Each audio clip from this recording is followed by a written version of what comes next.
Master minds commerce చదవాలనుకునే 10th inter విద్యార్థుల తొలి ఎంపిక. నమస్తే రమగారు. నమస్తే జయ. రమగారు, ఏదైనా చిన్న సిరీస్ 1-2 భాగాలు వచ్చేలాగా స్టార్ట్ చేద్దామా? అరేబియన్ స్టోరీస్లో చిన్న చిన్న కథలు ఉంటాయి. అంటే అవును. మరి పెద్ద కథ చిన్న కథ అనుకోండి, పెద్ద కథ కానీ చాలా సీరియల్ కాదు. ఓ 2 భాగాలు అలా వస్తుంది, 3 భాగాలు అంతకంటే రావు. చెప్దాం. బసరా నావికుడు. ఈ బసరా అనేది ఒక ఊరు పేరు కదా. అబ్దుల్ ఫవారిస్ అని ఒక నావికుడు ఉండేవాడట, ఒక సరంగు. ఈయన ఇంచుమించుగా సరంగులకి ఈ నావికులందరికీ హెడ్గా ఉండేవాడు. సొంత పడవలు ఉండేవి. ఎవరైనా వ్యాపారాలకి వాటికి వీటికి వెళ్తుంటే పడవలను తీసుకుని స్వయంగా వెళ్ళేవాడు. అసలు అతన్ని చూడని సముద్ర తీరం లేదని చెప్పుకునేవాళ్ళట. సముద్రాల్లో అతనికి తెలియని రహస్యాలు లేవు, అతను వెళ్ళని ద్వీపాలు లేవు, అతను వెళ్ళని తీరాలు లేవు. ఓకే. చాలా సమర్థుడు, కుటుంబం సెటిల్డ్గానే ఉంది. అయితే ఏమైంది, ఒకసారి తన వాళ్ళందరినీ పెట్టుకుని సముద్ర తీరంలో కూర్చుని కబుర్లు చెప్పుకుంటున్నాడు. ఏం యాత్రలు లేవు, ఏం దొరకల, పనులు ఖాళీగా ఉన్నారంతా. ఒక ముసలాయన వచ్చేట. వచ్చి అబ్దుల్ ఫవారిస్ని పలకరించి, నువ్వే కదా వీళ్ళందరికీ పెద్దవి, నాకు నీ పడవ ఒక 3 నెలలకి కావాలి, నాకు సముద్రం మీద ప్రయాణం ఉంది అని అడిగాడు. అడిగితే పెద్దవాడు కదా వచ్చినవాడు, సరే ఒప్పుకున్నాడు. ఒప్పుకుంటే సరే దేవుడి మీద ప్రమాణం చేయి, రేపు నాతో వస్తానని అని ప్రమాణం కూడా చేయించాడు. అట్లా వాళ్ళ పద్ధతి. సరే మర్నాడు బయలుదేరదాం అనుకున్నారు. ఆయన కొన్ని బోల్డని గోని సంచులు, ఒక బానిసని వెంట పెట్టుకొని పడవ మీదకి వచ్చాడు. ఇది ఒక మాదిరి పడవ, పెద్ద సైజు, చాలామంది వాళ్ళు లేరు, ఇతనే ఫవారిస్ ఒకడే ఉన్నాడు. సరే బయలుదేరి వెళ్ళారు. వెళ్తే కొంత దూరం చాలా అట్లా ప్రయాణం చేసి సముద్రం మధ్యంలోకి వెళ్ళాక ఈ ముసలాయన మ్యాప్ పెట్టుకుని ఈ దిక్కు తీసుకెళ్ళి ఈ దిక్కు తీసుకెళ్ళి, అక్కడ ఒక దీవి ఉంది, నేను ఆ దీవి మీదే నాకు పని ఉందని ఒక లంక, అది ఆ లంకకి పడవని పట్టించాడు. ఓకే. పడవలోకి దిగిన తర్వాత దిగేసి ఒక పక్కన కట్టేయించాడు. ఏం చెప్పాడంటే, నీకు ఒక రహస్యం చెప్పాలి, నేను ఒక వర్తకుణ్ణి. మేలిమి వజ్రాలు కాదు, ముత్యాలు దొరుకుతాయి ఇక్కడ, బ్రహ్మాండమైన ముత్యపు చిప్పలు. ఇవి శక్తి కొద్దీ తోడాలి వాటిని భూమిలో నుంచి. నేను చూపిస్తా దారి, నీకు నాకు సరిపడా తోడేసేయి. నువ్వు బలమైన వాడు కావాలి, తెలివైన వాడు కావాలి, ఈ పనికి ఓపికవంతుడు, ఎక్కువసేపు పని చేయగలిగేవాడు కావాలి. అందుకే నేను ఎన్నుకున్నా, మన ఇద్దరం సెటిల్ అయిపోతాం, నేను ఎప్పుడో వీటిని ఏర్పరిచి పెట్టుకున్నానని చెప్పాడు. సరే లంక మీదకి దిగెళ్ళారు. ఈ మన బానిస సంచులన్నీ మోసుకొచ్చాడు, ఖాళీ సంచులన్నీ. అక్కడ పెద్ద పెద్ద గోతులు ఉన్నాయి. నేను ఏం చేశాడు, ఈ ఫవారిస్ని ఈ గోతులోకి దిగు, నేను పైన ఉంటా, నేను బకెట్ వేస్తా, నువ్వు అందులో నింపు ముత్యపు చిప్పలు, నేను అన్నీ పైకి తోడుకుంటా, కావాల్సిన వచ్చాక మనం మానేసి వెళ్ళిపోదాం. ఓకే. ఎక్కువ ఈ పని రోజుల తరబడి చేయలేం, ఒకరోజే చేయాలి ఇదని ఇతన్ని దింపాడు. దింపితే బోలెడని ముత్యపు చిప్పలు ఉన్నాయి కింద ఆ గోతులో. కనీసం అదొక 20 అడుగుల లోతు. ఒక మనిషి తనంతట తను బయటికి రాలేడు, పై వాళ్ళే చేదుకోవాలి వాళ్ళని, అంత లోతు కదా. అయితే ఇతను బలశాలి, సముద్ర మధ్యంలో ప్రయాణం అలవాటు ఉన్నవాడు, గోతుల్లో దిగటం అతనికి కొత్త కాదు, భయం కాదు, ఏమీ లేదు. దిగి బోల్డని తోడి అయిపోయినాయని కేకపెట్టాడు. మధ్యాహ్నమే అయ్యింది. ఈ ముసలివాడు ఒక తాడేసి ఇతని పైకి లాగి 2వ గోతులో దింపాడు. 2వ గోతులో చగబడి ముప్పాతిగా తోడేశాక అతను కేకలు పెట్టాడు, ఇంకా చాలు, ఎందుకంటే నువ్వు వేస్తున్న చిప్పల్లో, నువ్వు తెస్తున్న చిప్పల్లో ముత్యాలు లేవు, క్వాలిటీ చిప్పలు అయిపోయింది అని చెప్పాడు. చెప్పి 3వ దాంట్లో కూడా దింపాడు. 3వ దాంట్లో తిప్పేసరికి చీకటి పడింది. ఫవారిస్కి అప్పటికే అతని పని అయిపోయింది. ఏదో 4 బకెట్లు తోడాడు, ముసలాడి పైకి లాక్కుంటున్నాడు. లాగేశాక, ఇక నన్ను పైకి లాగు, నాకు శక్తి లేదు, నాకు ఇంకా చేతులు నొప్పులు పుట్టేస్తున్నాయి, ఇక మానేద్దాం, వచ్చినవి చాలే, దాదాపుగా 100 బకెట్లు పైన తోడా అని కేకలు పెట్టాడు ఫవారిస్. ముసలాయన అన్నాడు, నేను పైకి లాగాననుకో, ఈ ముత్యాల కోసం నువ్వు నన్ను చంపేస్తే అంటే ఫవారిస్ కేకలు పెట్టాడు, అలాంటిది ఏమీ చేయను, నువ్వే నాకు ఇక్కడికి దారి చూపించావు, ఇవాళ వెళ్ళిపోదాం, మళ్ళీ వద్దాం, ఇంకోసారి వద్దాం, ఇప్పుడు ఇంకా ఒక్కరోజే కదా తోడాలన్నావు, అయిపోయింది ఈరోజు, వెళ్ళిపోదాం, నేను నిన్నేం చేయను, నాకు అంత ఆశ లేదు, నువ్వు ఇచ్చినన్నే పుచ్చుకుంటాను,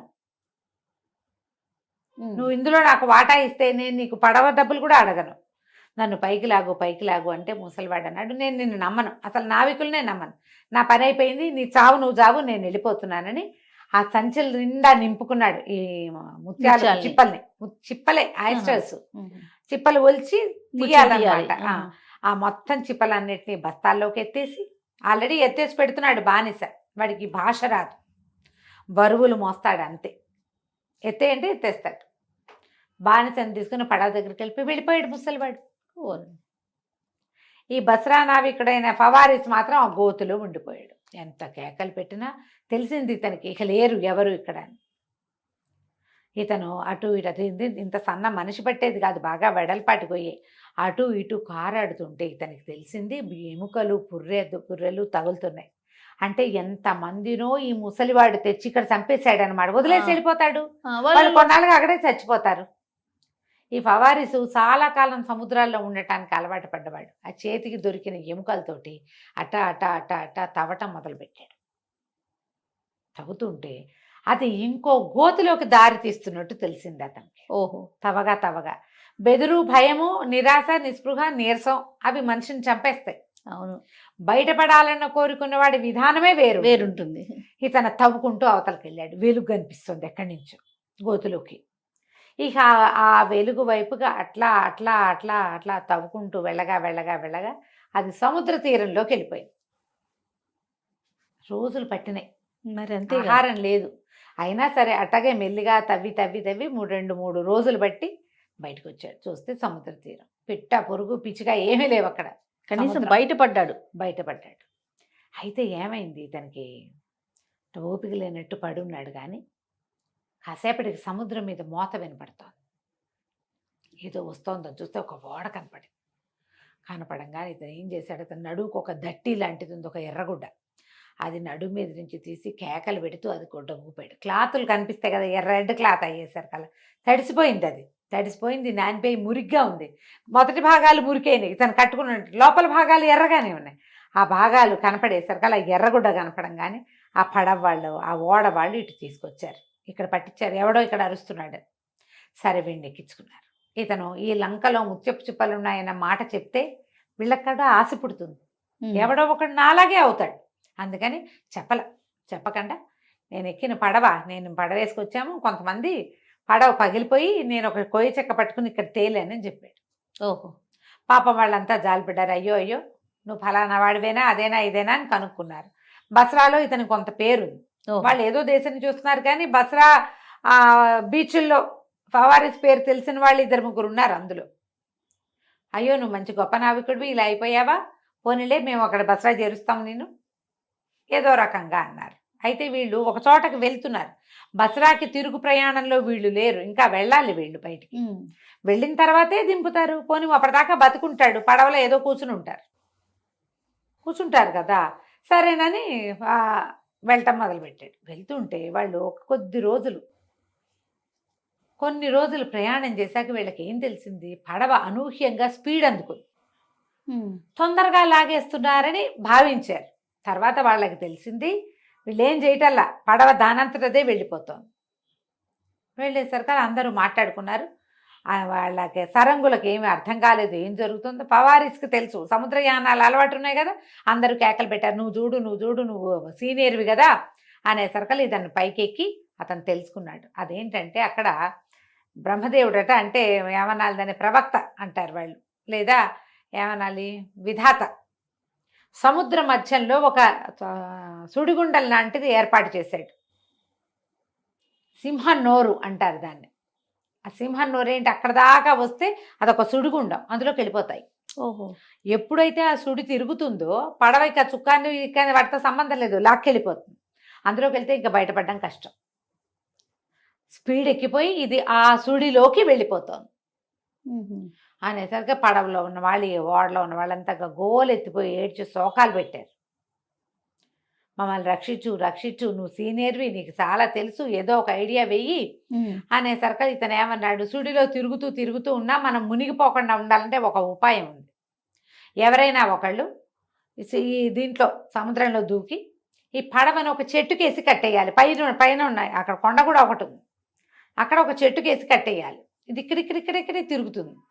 సరిగ్గా ఈ సూడి ఎక్కడ తిరుగుతోందో దీనికి పై భాగంలో ఒక కొండ, చెట్లు ఉన్నాయి. ఆ కొండ మీదకి వెళ్ళిపోయి ఆ కొండలో ఒక చెట్టుకేసి కట్టేస్తే ఇది తిరుగుతూ ఉంటుంది. తిరిగింది ఏంటి ఇట్లా కింద ఇలా వచ్చి గింగిరాలు తిరిగి మరి పైకి వస్తుంది కదా. అలాంటప్పుడు ఈ తాడు కట్ చేసుకున్నామంటే మనం బయటపడచ్చు. ఒక ఛాన్సే ఉంది, 1%. అందరూ ట్రై చేయి దానికోసం ట్రై చేయమంటే ఈ ఫవారిస్ ఏం చేశాడు, పెద్ద మోకు తీసుకుని నీళ్లలోకి దూకేశాడు, సముద్రంలోకి. దూకితే ఇతని టైం బాగుండి అలలు అతన్ని కొండ వైపుకే తోసాయి.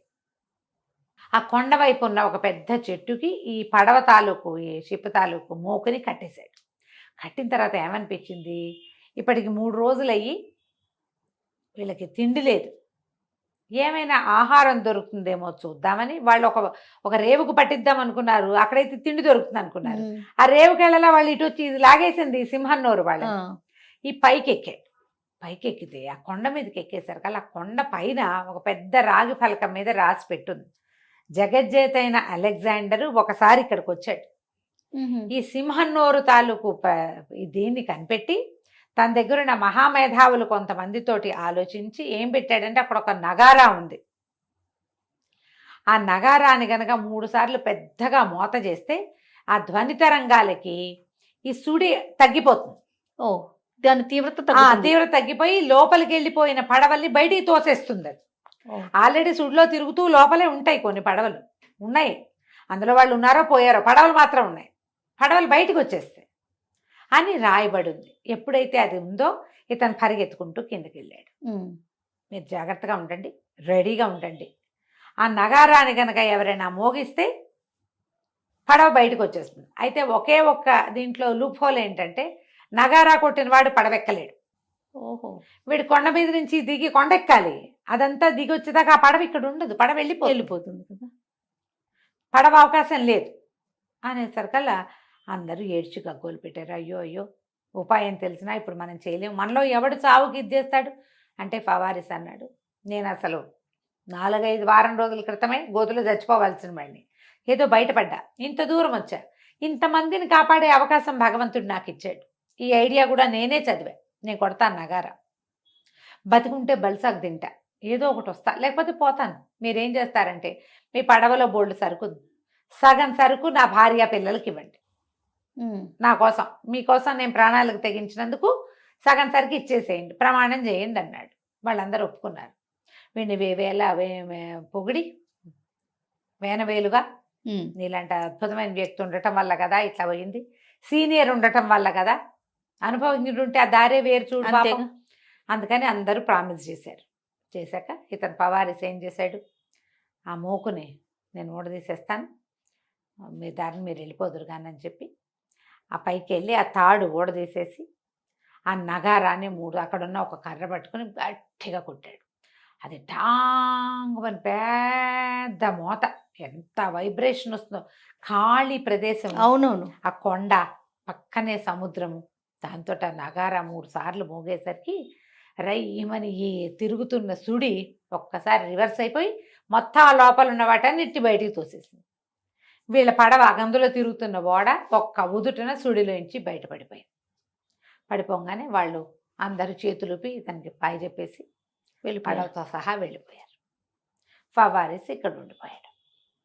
ఆ వెళ్ళిన వాళ్ళు బసరా చేరుకుని ఫవారిస్ వాళ్ళ ఫ్యామిలీని వెతుక్కుని తమ పడవలో ఉన్న సరుకుల సగభాగం వాళ్ళు ప్రామిస్ చేసినట్టుగా ప్రాణాలు రక్షించినందుకు ఇచ్చారు, సగం ఆ సొమ్ముని ఫవారిస్ కుటుంబానికి అప్పచెప్పేశారు.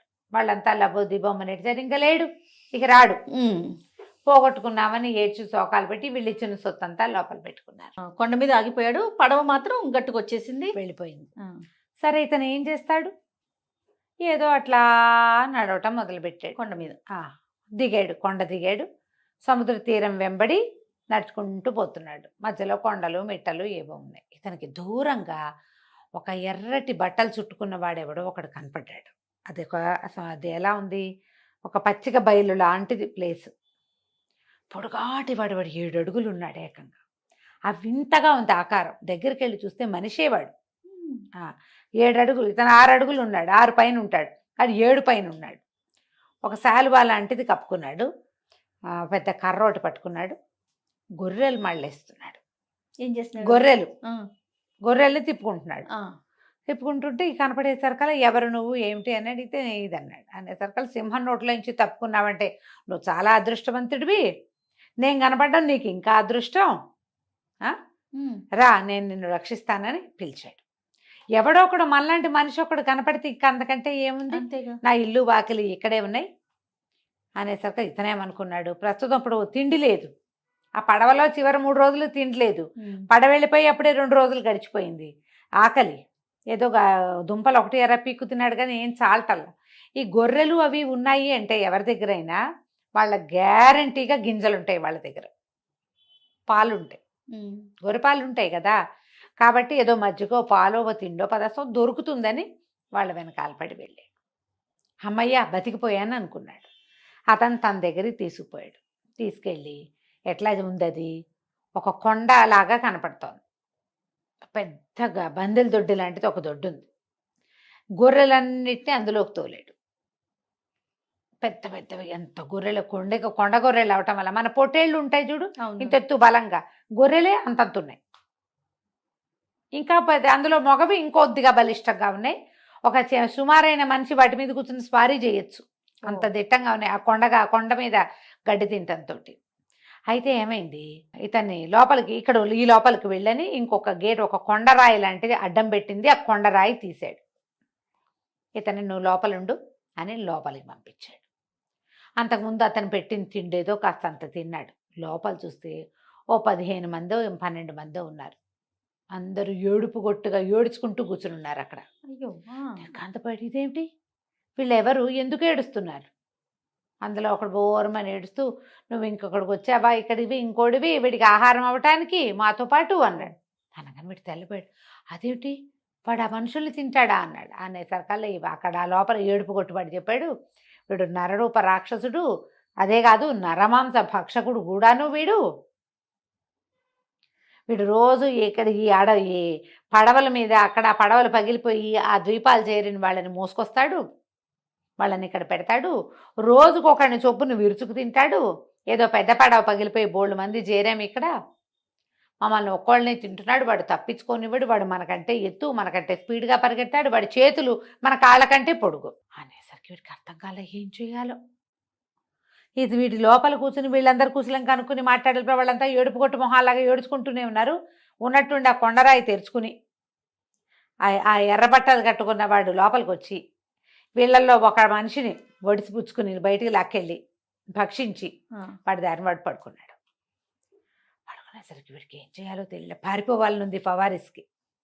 వాళ్ళందరికీ చెప్పాడు, వాడు ఒక్కడు, మీరు 10-12 మంది ఉన్నారు, నేను కూడా ఉన్నా, నేను ఇప్పుడే వచ్చా, నేను బలంగానే ఉన్నా, మీరంటే ఏడ్చేడ్చి 4 రోజుల నుంచి శుష్కించిపోయినారు, నేను అట్లా లేను, నేను తెలివిగా ఉన్నా, పారిపోదాం, సముద్ర తీరానికి చేరే దారి నాకు తెలుసు, నేను అక్కడి నుంచే నడిచి వచ్చాను, నేను నావికుడిని, దారులు మర్చిపోయేవాడిని, ప్రయాణికుడు కాదు, వాళ్ళంతా ప్రయాణికులు, భయపడి చేస్తారు. నావికుడు వేరు, వాళ్ళు ఏంటంటే కష్టాలకు ఎదురెత్తడం వాళ్ళకి అలవాటు. అవునవును, చుట్టుపక్కల వాతావరణం అన్ని చూసుకుంటారు, బట్ ప్రాక్టీస్ ఉంది అని ఎంత చెప్పినా వాళ్ళు వినలా. వాళ్ళు ఎవ్వరూ దానికి ఇచ్చగించలు, ఇంకేముంది, చచ్చిపోవడానికి సిద్ధపడి ఏడ్చుకుంటూ కూర్చుని ఉన్నారు.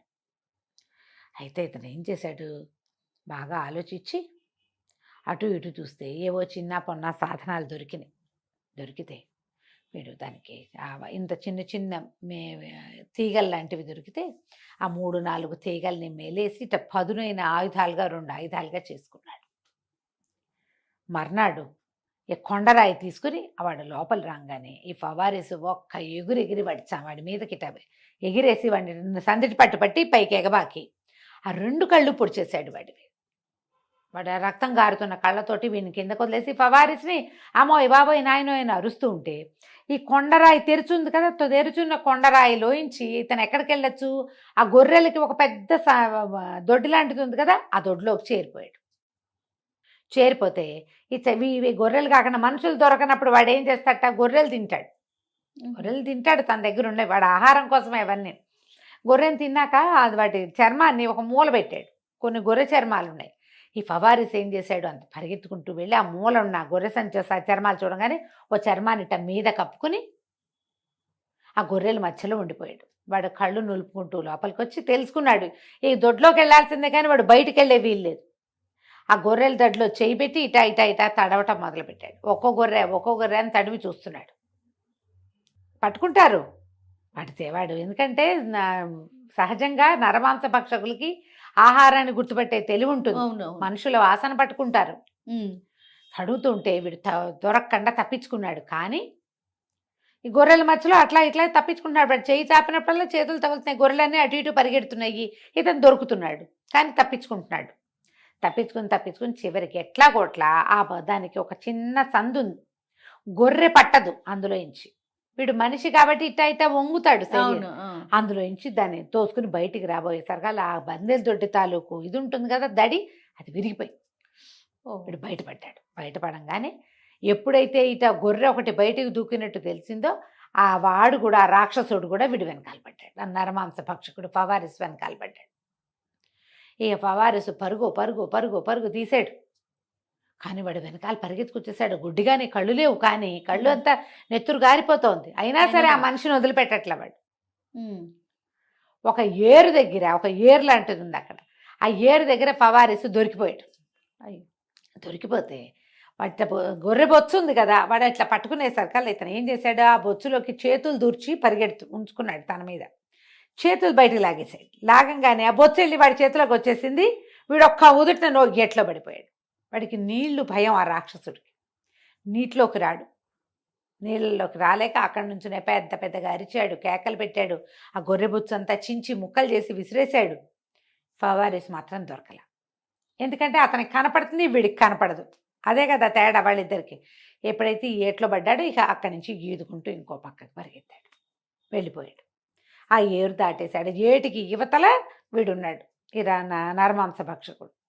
ఇక వెళ్ళగా వెళ్ళగా వెళ్ళగా వెళ్ళగా వెళ్ళగా వాడికి ఒక ముసలాయన కనిపించాడు ఈ ఫవారిస్కి. ఎంత ముసలివాడు.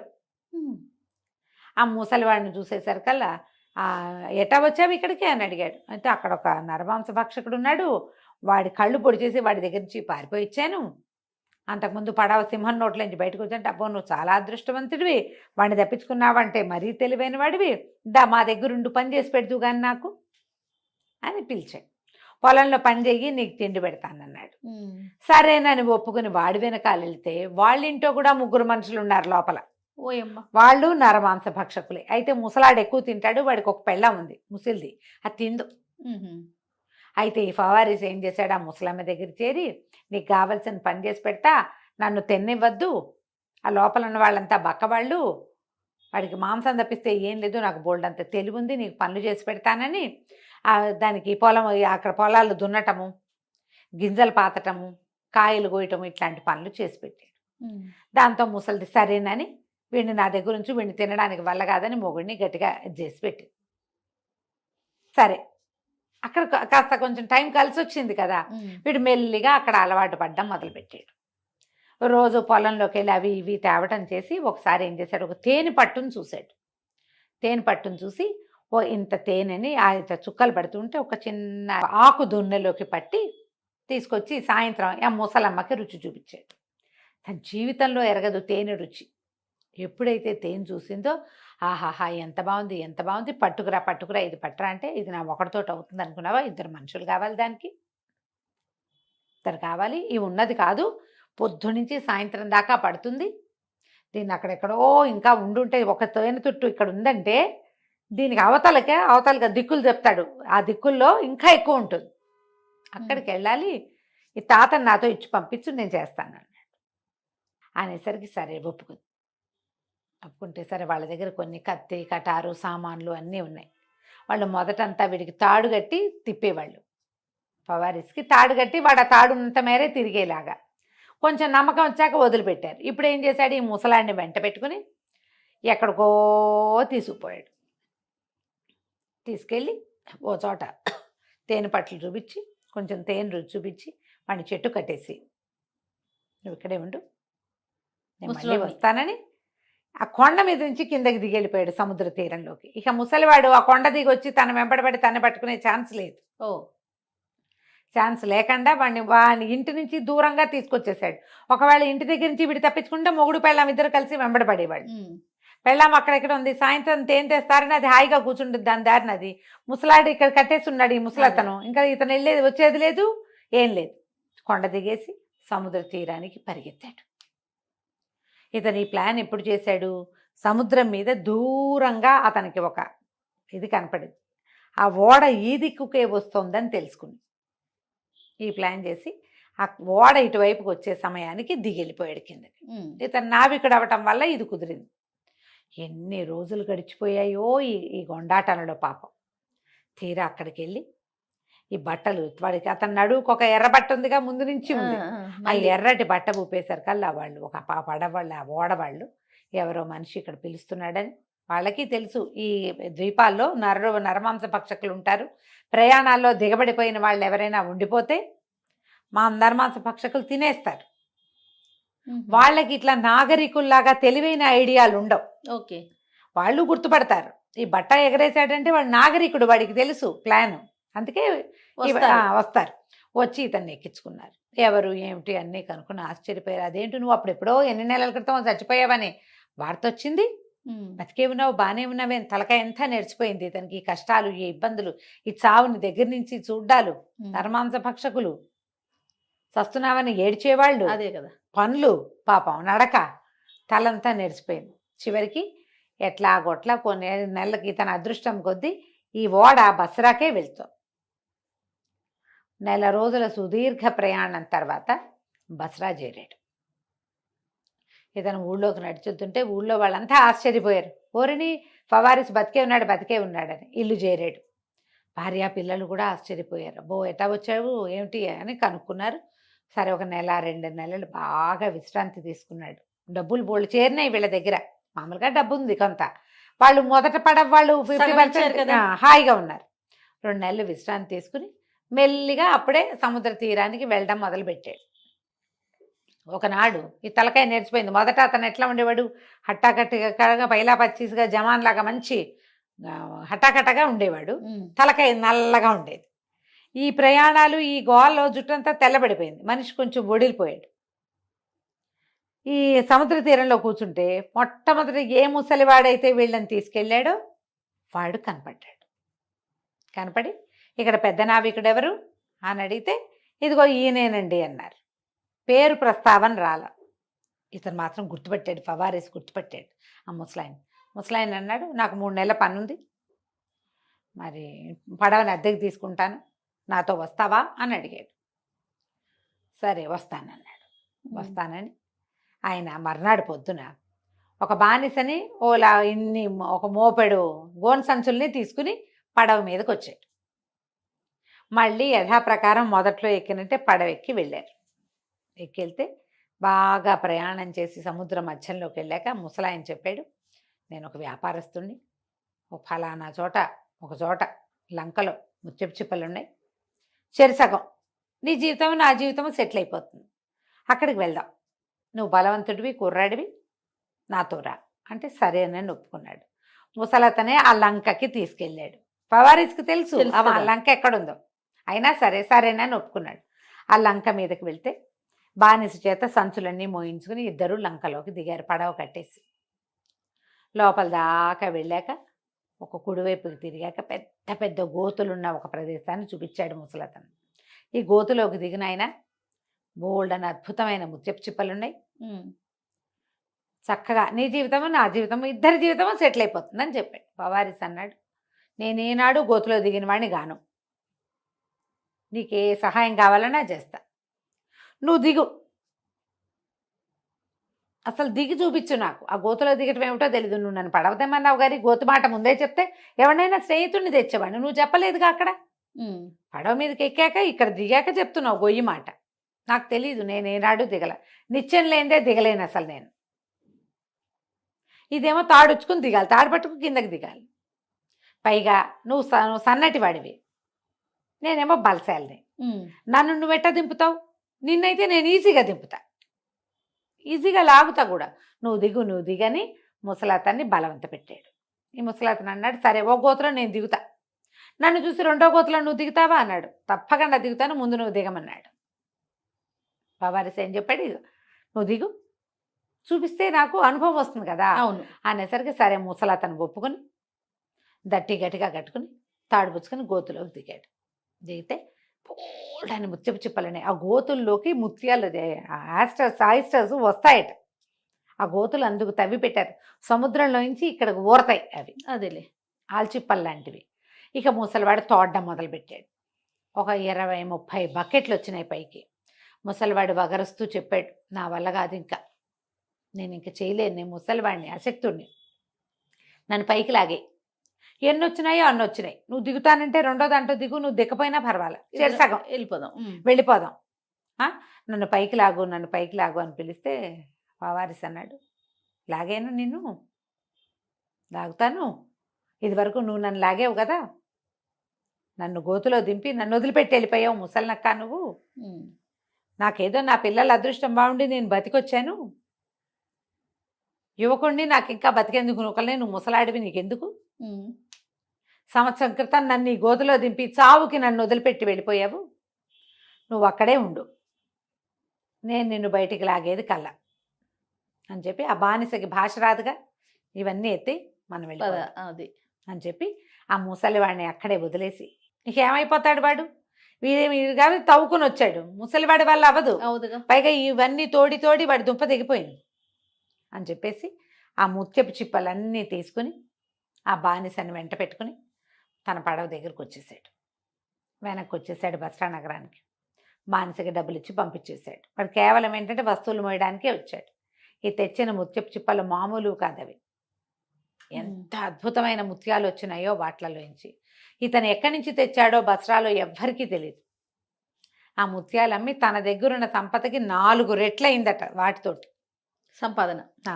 ఆ తర్వాత అతను ఎప్పుడు మళ్ళీ పడవెక్కల. అదే అతని ఆఖరి ప్రయాణం. భగవంతుడు నాకు చావును చూపించి మళ్ళీ సంపాదించేందుకు, పగ తీర్చుకునేందుకు నాకు అవకాశం ఇచ్చాడు. ఇక మళ్ళీ నేను ఇంకే చెయ్యను ఈ సాహసం అని చెప్పి ఒట్టు పెట్టుకుని హాయిగా వ్యాపారం చేసుకుంటూ బస్రా నగరంలోనే ఉండిపోయాడు బస్రా నావికుడు అబ్దుల్ ఫవారిస్ కథ కంచికి మనం ఇంటికి. చాలా బాగుందండి. నమస్తే. నమస్తే.